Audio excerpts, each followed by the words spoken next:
This exercise is on vector addition. Vector quantities are common in physics, and there's many reasons why vectors have to be added in various physical modeling. And this is a good example of vector addition, the addition of velocities. In this little simulation, this boat is pointed across a river. The river flows to the east and the boat is going north. We'll say y direction is the direction the boat's going, and x direction is the direction that the river's going. When I hit run, of course, as the river is flowing, the boat is pulled downstream as it's going across, so it lands on the side of the river downstream. And this is because of the vector addition of the velocities. So this vector here is the boat's velocity vector with respect to the water. It's pointing straight up in the y direction. This here is the velocity vector of the water with respect to the earth. It's pointing straight toward the x direction.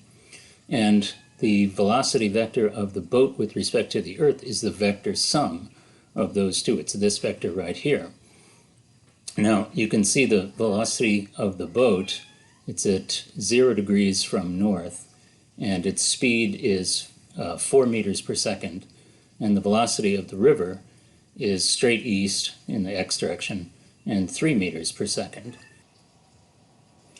So one of the things you'll be doing in this lab is adding the two vectors by components. And in this case it's fairly simple because the boat's velocity with respect to the river has only a y component, 4 meters per second, and the river's velocity with respect to the earth has only an x component, 3 meters per second. And so the boat's velocity with respect to the earth, its components are the x is 3 meters per second, the y is 4 meters per second. So that gives you that velocity vector of the boat. So that's fairly trivial in that case.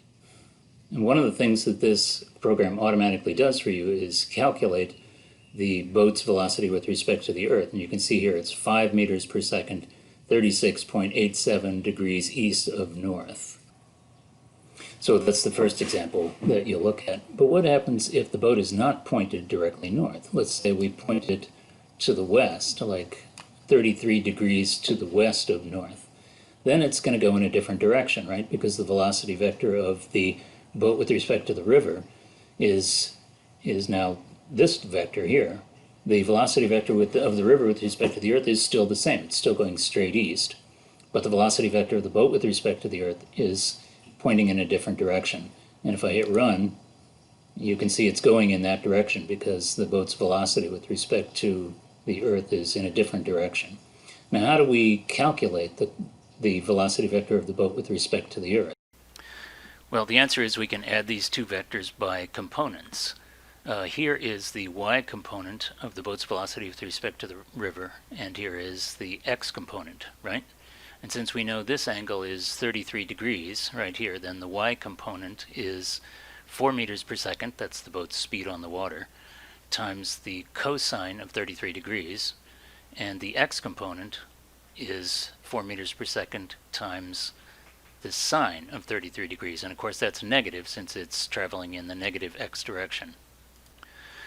Now of course the velocity vector of the river with respect to the earth still just has an x component. It's 3 meters per second in the positive x direction.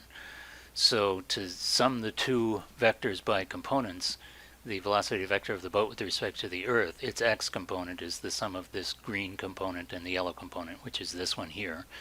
And the y component is just the y component of the boat's velocity with respect to the river.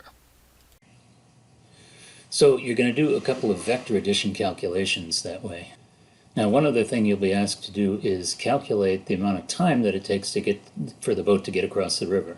And remember, that's going to depend on just the y component, because that's the component across the river, and that's only contributed by the boat's velocity on the water, right?